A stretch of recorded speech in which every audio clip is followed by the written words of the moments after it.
On reçoit Monsieur Démon One. Démon, comment Hakim, va? ça va? Ouais, super, merci. Bienvenue, on est super content que tu sois là. Bah, merci de m'avoir invité déjà, c'est super gentil. Merci à C'est vous. normal, ça fait un petit moment qu'on voulait t'inviter. On a plein de choses, plein de choses. Il y a de l'actu, il y a plein de choses que tu vas nous dire. Voilà.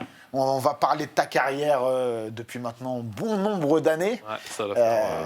Ça- Ouais, Plus de ouais, 20 ans, bah, ça fait ouais, plus de 20 ans maintenant. hein. Ouais, c'est ça. On est même dans les 25 ans bientôt. Ouais, voilà, hein. c'est ça, j'hésitais. Voilà, on est dans les 25 ans. Il y a tellement de choses à dire parce que, en fait, tu as traversé, on va dire, peut-être l'âge le plus marquant du rap français. Là, on voit la pochette légendaire Démon One, toujours présent depuis 25 ans. Toujours là. Il m'a fait un feu légendaire, intouchable.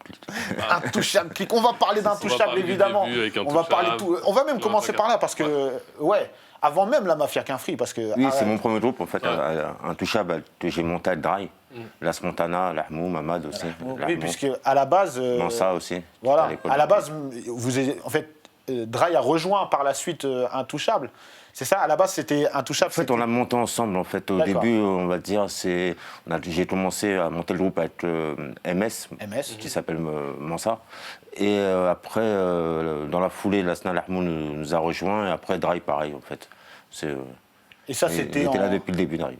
Ça, c'était quelle année Ça, c'est début des années 90. On a Ouais, monté c'est-à-dire Intouchable 92, en 92, 93. Voilà, C'était c'est plus ça. Intouchable click avant. Ouais, c'est ça. En fait, non, ça a toujours été Intouchable. Après, Intouchable Click, c'est le titre du premier maxi qu'on a sorti à l'époque. C'est le titre d'un morceau où il y avait les points sur les i.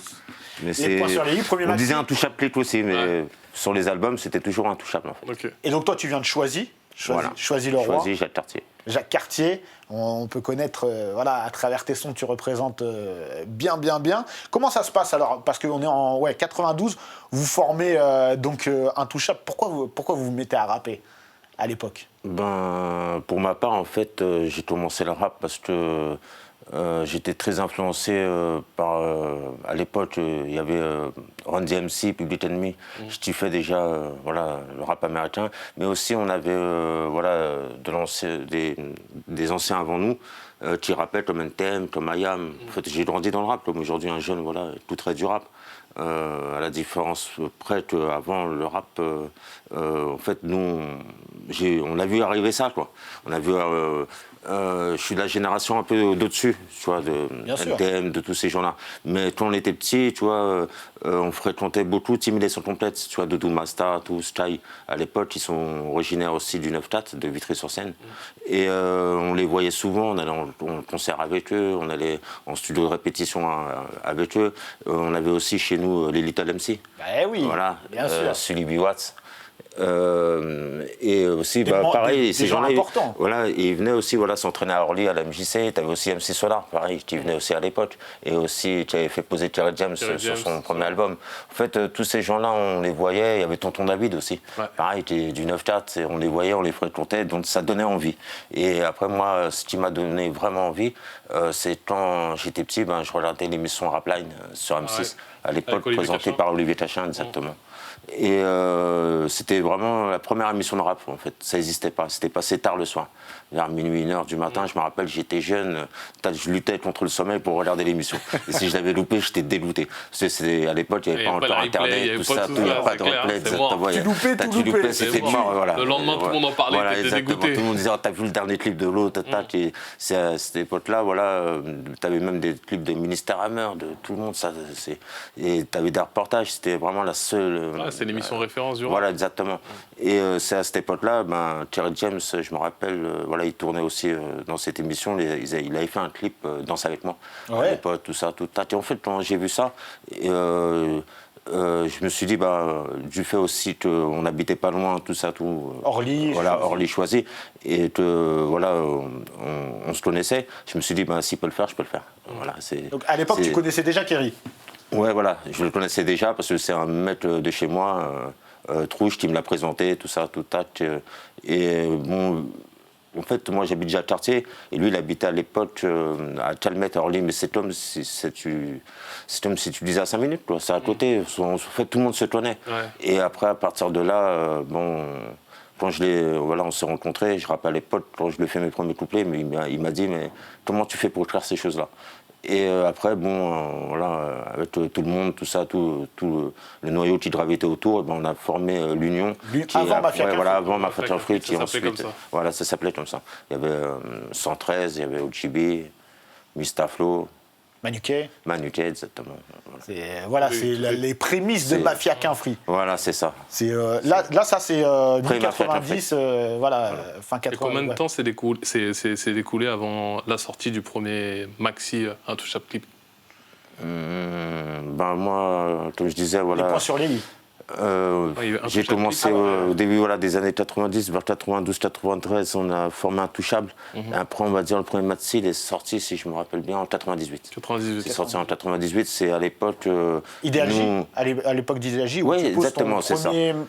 Ton premier feat où on t'écoute pour la première fois en solo. Voilà, c'est ça. Et à cette époque-là, en fait, on tournait... avec Terry James, tout ça, on avait fait la tournée d'Alger, on avait Vous aussi... êtes passé au Havre, je me rappelle, moi je suis originaire du Havre, donc je me rappelle de ce concert. Mon grand frère, mes grands frères, je peux le dire parce que j'ai d'autres frères aussi qui ont été. Et ça a été Bon, j'étais trop jeune, j'avais pas le droit d'y aller, mais j'avais des retours de ouf sur ce concert. C'était un super bon concert. Pierre, tout ça, tu nous racontes un peu l'histoire. Ah non, mais les concerts d'Idéal J, à l'époque, on se rappelle... On a débarqué en bus. Voilà. C'était ouf. Et on a sorti le maxi en 98. Et à l'époque, en fait, on était encore, on va dire, un pied dans la rue, un pied dans la musique, mais plus un pied dans la rue. Et à cette époque-là, voilà. On s'entendait.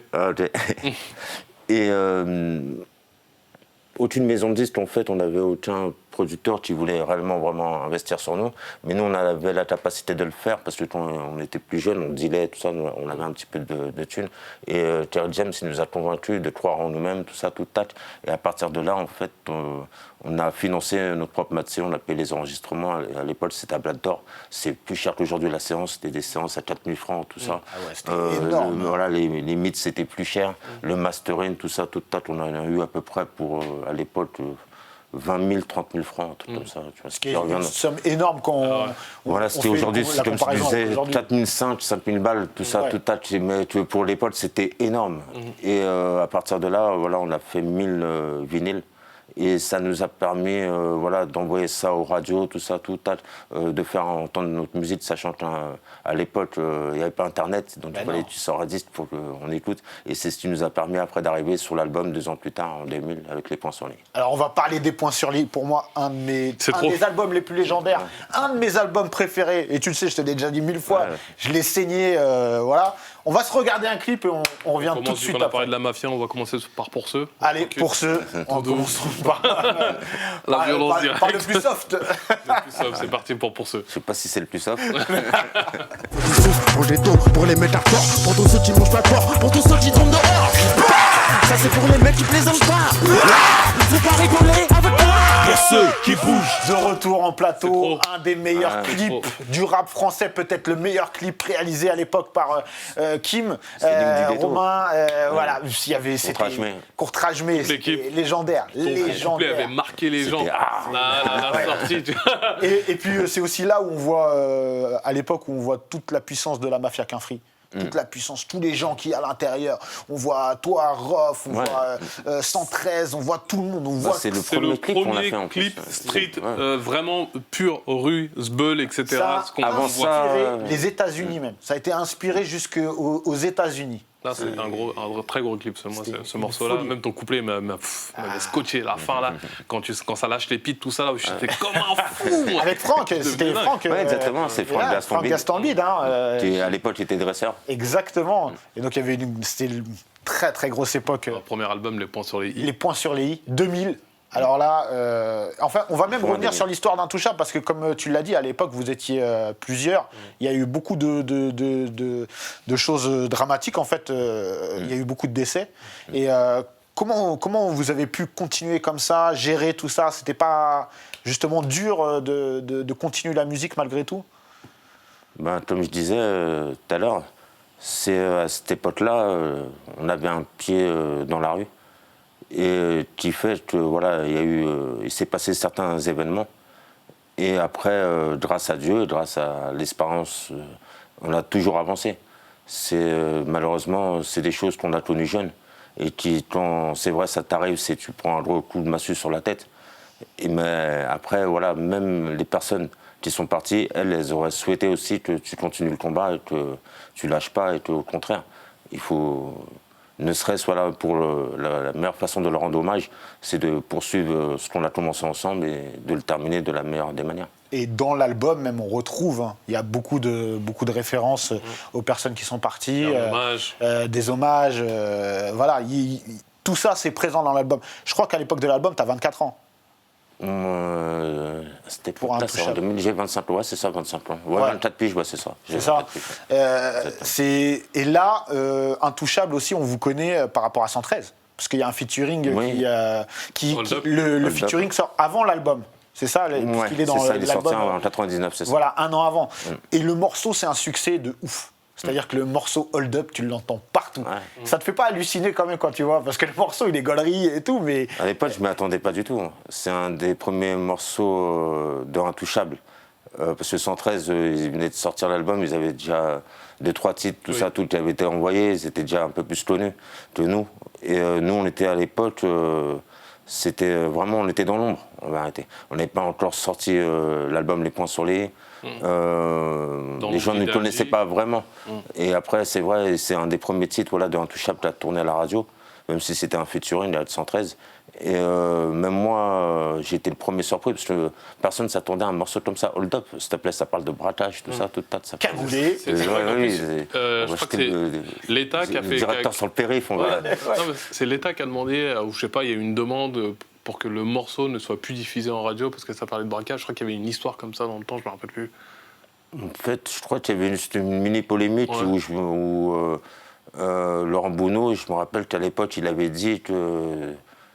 lui, il avait passé le morceau en fait par simple kiff artistique, parce qu'il a écouté, il a kiffé, et que après ça lui a valu en fait, quelques problèmes.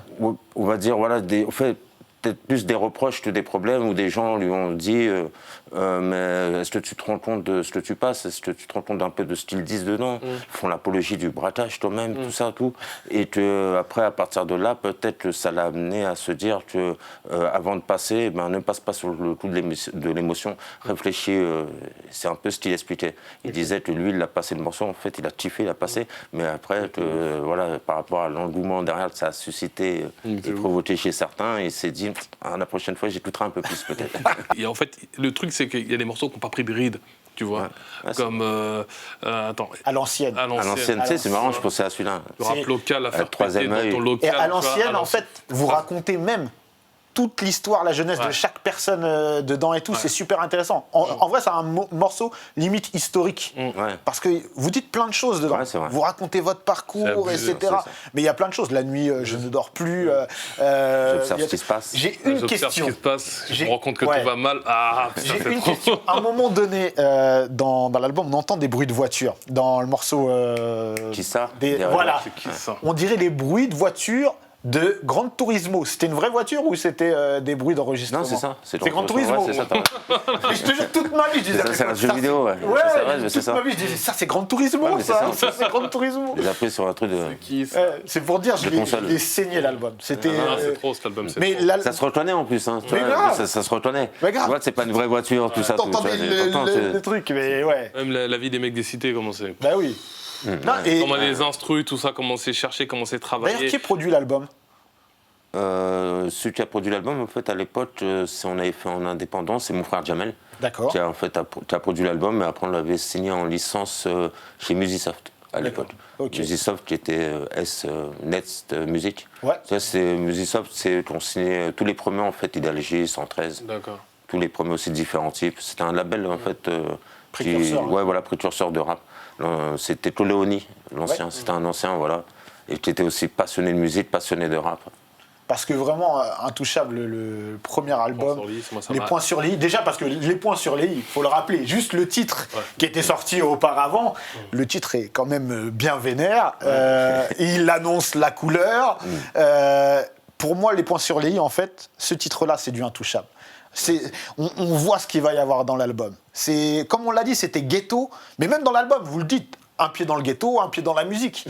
vous comptiez faire quelque chose vraiment dans la musique ou c'était vraiment, allez, on rappe, on y va, on voit ce qui se passe? Parce que les autres, c'est un peu schéma avant, donc allons-y.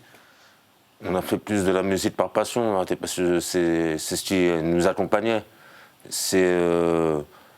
Après,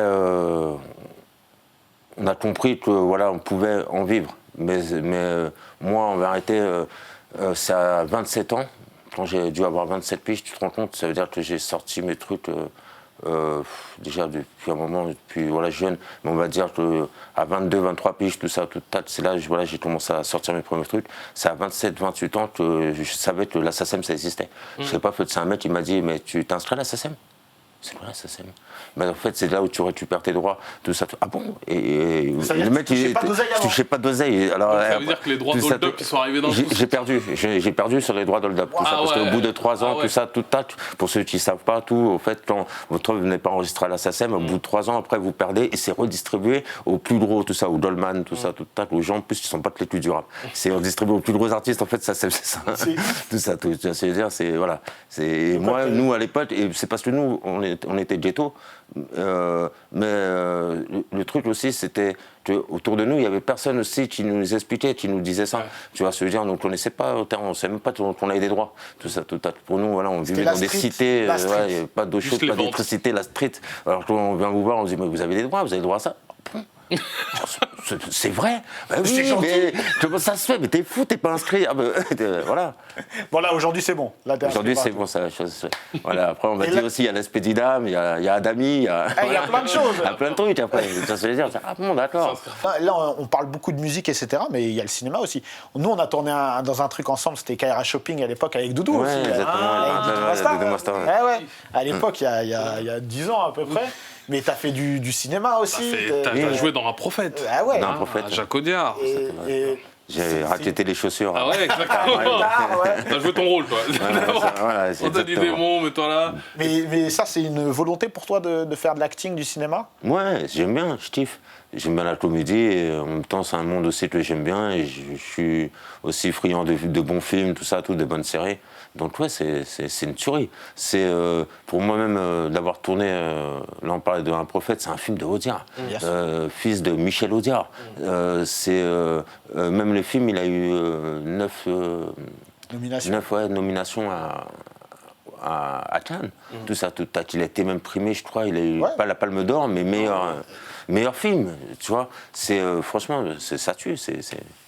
Quand tu vois tout ça, quand tu repenses à tout ça, quand tu vois, tu joues dans un Prophète, qu'est-ce que le petit Démon One qui avait 12-13 piges, qu'est-ce qu'il penserait aujourd'hui de tout ça? Il dirait c'est pas possible. Mais comme quoi tout est possible, en fait, faites ta vie un rêve et ton rêve une réalité. Voilà, exactement. C'est une phrase que je dis dans l'amour, mais c'est pas une phrase que j'ai inventée, c'est une phrase en fait de Saint-Exupéry, dans Le Petit Prince. Eh ben écoute, moi avant Saint-Exupéry, j'ai connu de toi. Il dit exactement, en fait, il dit fais de ta vie un rêve et de ton rêve une réalité. Voilà, c'est ça. Et moi, cette phrase-là m'a marqué en fait. Vraiment, hein, toute ma vie. Je pensais à ça. Et aussi quand tu disais prends un tenement à part avec la meuf. Mais bon, ça c'est autre chose. Ça c'est moi. Mets-toi son nom. Voilà. Ça aussi c'est une partie où voilà. Il n'y a pas ton nom sur la boîte aux lettres, il n'y a rien à ton nom. Tu comprends maintenant? Tu comprends pourquoi tout était au nom de mon chat? Tu prends un portable à son nom. Faut pas te retracer. Parce que tu as eu. Même ta carte bancaire, elle passe ton nom. Rien. Parce qu'on peut le dire, tu as eu une vie difficile quand même. Ouais, je viens d'une cité, tout ça, voilà, de parents pas aisés. Et, mon père, voilà, qui travaillait pour la ville en tant que cantonnier, c'est-à-dire celui qui ramasse les poubelles.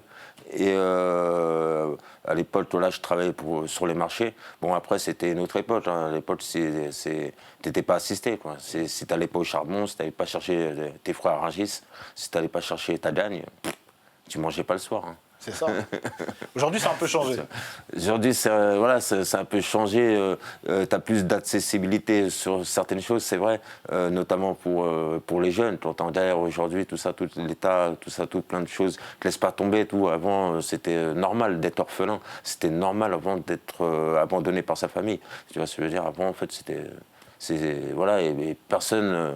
Il y a beaucoup de choses qui se sont faites sur ces dernières années, tu vois, notamment voilà, pour les jeunes qui sont en galère. Mais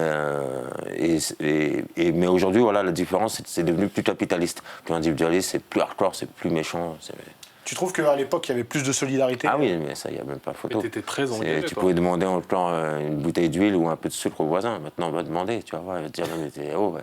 Et nous aussi, on est en galère.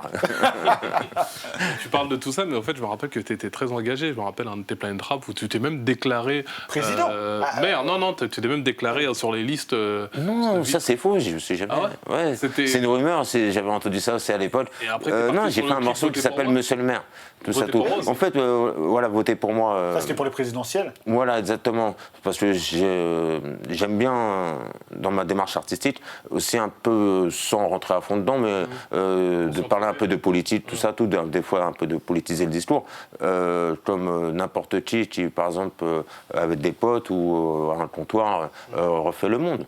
Et le morceau, en fait, Voter pour moi, dedans, je me mettais dans la place d'un politicien qui se présente en campagne pour la présidentielle, et j'explique, voilà, mon programme.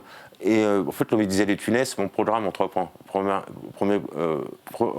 Mon programme en 3 points. Premier point, le plein emploi. Deuxième point, le plein emploi. Troisième point, le plein emploi. C'est ça. À chaque fois, il répète ça dans la zizanie. En fait, tu te dénonces. En fait, je suis rentré dans ce délire-là.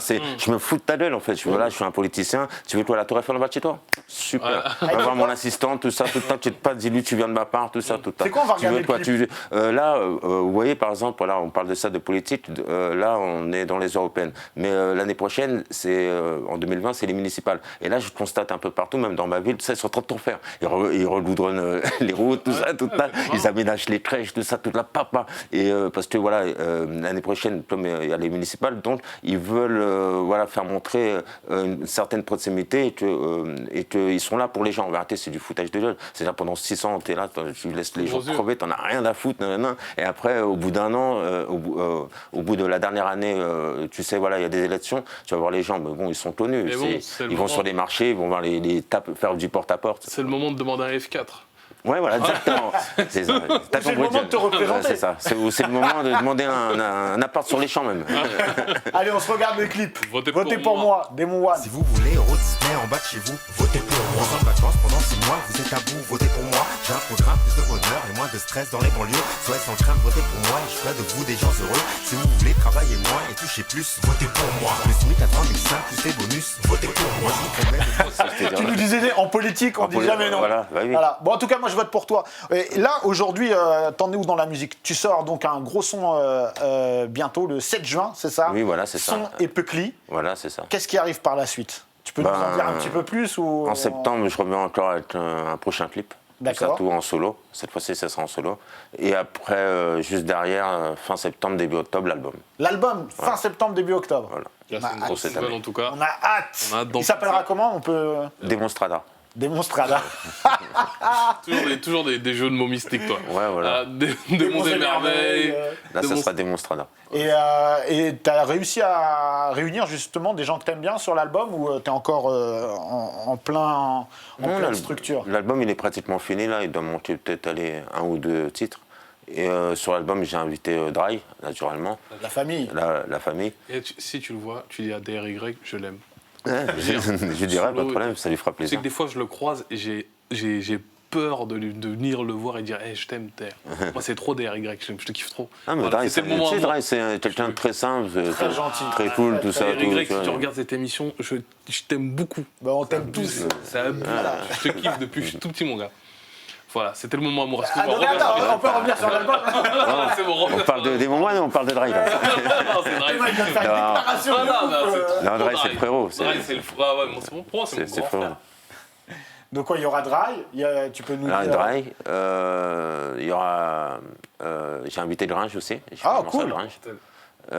J'ai fait un morceau aussi avec Fefe et Sendila. Ah, charmé. Voilà, j'ai invité aussi mon fils Salim et Shanice. D'accord. Qui est une chanteuse. Et Sadek aussi, donc. Et Sadek, voilà, exactement.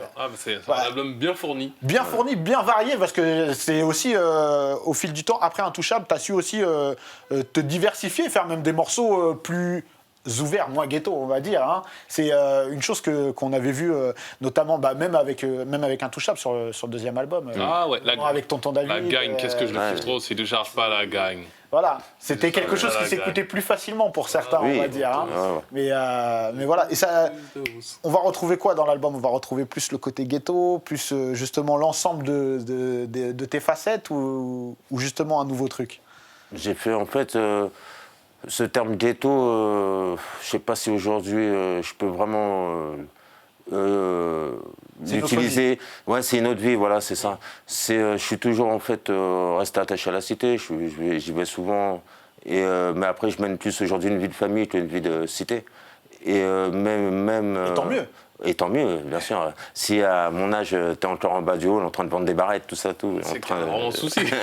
Mais j'en connais. Attention, j'en connais, mon frère, il y en a, ils ont mon âge, 42, 43 pieds, ils sont toujours sur le terre-terre, tout ça. Ils charbonnent, mais bon. Mais ça, il faut le dire aux jeunes que c'est pas ça la vie, en fait. Ouais, mais c'est pas ça la vie. Après, même moi, des fois, quand je suis avec mon fils, il va avoir 17 ans, et voilà, on parle de certains, je dis, putain, mais tu veux finir comme lui, mon frère, 45 pieds, je ne t'enverrai pas, il est là, pas, il est planqué sur lui, tu dors pas, t'es là, tu transpires. Non, mais c'est pas une vie, quoi.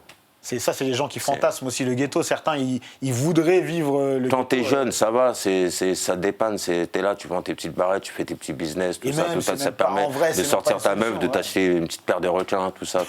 Et encore, parce que la plupart du temps, c'est de la survie, mon frère. Hein. Si déjà le soir, t'arrives à aller payer un grec, mon frère. C'est de la survie. Et c'est une grosse mise en danger. Il faut faire très attention à tout ce milieu-là. En tout cas, on a hâte l'album légendaire, le premier extrait et le deuxième extrait qui arrive le 7 juin. Oui, ça c'est fin septembre, début octobre. Ouais. L'album et le 7 juin, nouvel extrait, clip avec Sadek.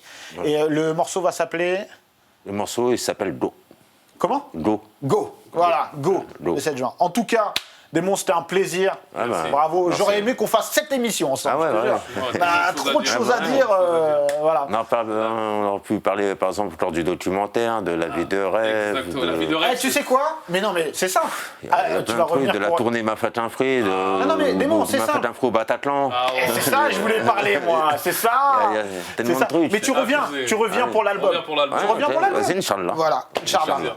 Hop, on se retrouve très bientôt. C'était Clic Clac avec Démon One. J'étais avec mon compatriote John Soulo. C'est une blague. D'accord, qu'est-ce qu'on se marre. À très bientôt dans Clic Clac.